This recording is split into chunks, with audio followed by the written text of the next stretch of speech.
welcome back for another episode on my channel. Today what I'm going to be talking about is something a little bit different, is what you should look for when buying a Nissan GTR. When you're looking through the market, they come all different types of ranges, they come with all sorts of different types of miles, they come with different modifications, and we're going to talk about a lot of them things that you should be looking for when you're buying a GTR so you don't end up buying a Alright guys, so the first thing we're going to be talking about is how to know if the value of the GTR that you're buying is worth it. So there's three things that you should compare. You should compare the NADA value, the Blue Book value, and then the listing price of the car. I typically like to take a couple thousand off of what the NADA and the Blue Book says and take the average price of all of them together and then take that $2,000 off to really come up with what's a fair price for the GTR that I'm buying.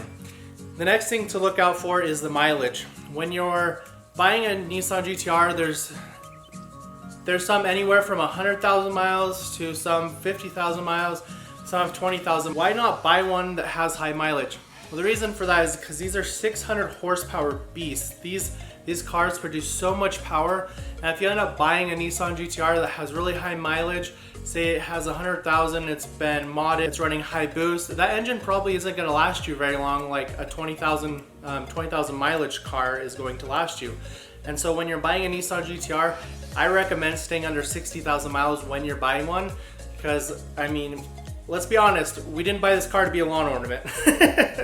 I'd be pretty pissed if this car was a lawn ornament and it didn't start, the block broke, and yeah, you'll save yourself a whole lot of headache and a whole lot of maintenance cost as long as you keep those miles down when buying that GTR. The next question that you should ask yourself is, what year of GTR is best? You'll hear people say get a 2009 and then just build the transmission, you'll be good. Get a 2012, 2013, they have the highest quarter miles times. Or you'll hear people say, go ahead and get a 2015, 2016, they fix all the issues. Buy the 2014. Get out of my head. 2014 doesn't I have any already issues. know what I want to buy. Come on, buy a 2014. I know which one's better. You can just fix them. I know. Come on. So none of that is actually necessarily correct. I don't recommend a 2009 because of all the transmission issues.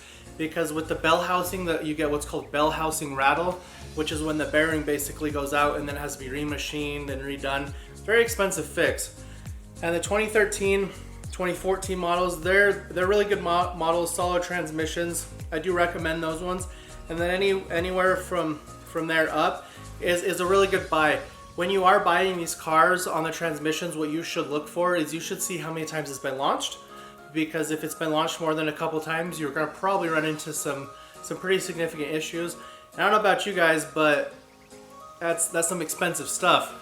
And the other thing you also want to check is had its 15,000 mile transmission service. If somebody tells you that it has had that 15,000 mile transmission service, ask them where they got it done at. And if they had it at Nissan, definitely check that. Call Nissan and ask them, hey, I have the VIN number for this car. Can you tell me if it's had the transmission serviced and what miles it had them serviced at?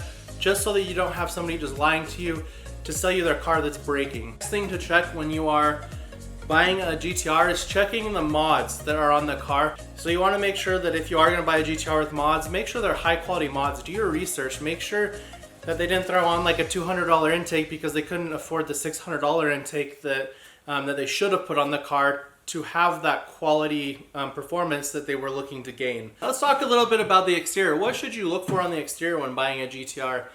The first thing I always check for is I check for door dings, I check for scrapes, I check for scratches. Make sure that there's none of that stuff on there because on these cars, that paint is very expensive. It is not a cheap fix. The other thing I look for is I look for balding on the tires. So if there's a lot of balding on the tires, it means that they've probably either been out rotting around the car, taking off all the traction off the tires, or it could come down to that they're just very cheap with the car and they can't afford the new tires, and so they're running it bald, and that can also again run into more transmission issues. It could end up messing up with the transmission because you're in an all-wheel drive and they wouldn't be rotating at the same pace. The next thing that you should look for is usually check the undercarriage, and you should check below the lip.